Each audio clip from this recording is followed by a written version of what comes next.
National Weather Service in Maine has issued a severe thunderstorm warning for east central Coos County in northern New Hampshire until 6 a.m. At 5:09 a.m., a severe thunderstorm was located near Stratford, Oregon, 14 miles north of Lancaster, moving east at 30 miles per hour. Hazard, 60 miles per hour wind gusts and quarter-size hail. Source are indicated.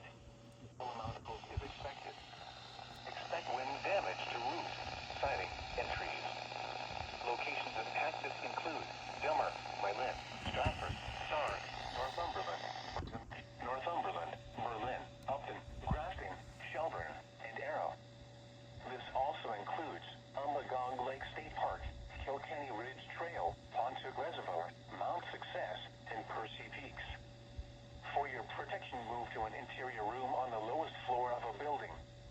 Repeating, a severe thunderstorm warning has been issued until 6 a.m. for the following county: Coos, New Hampshire.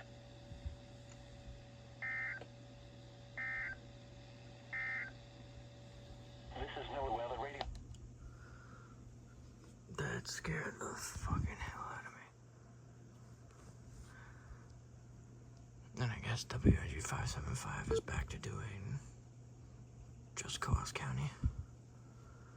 So that's pretty cool.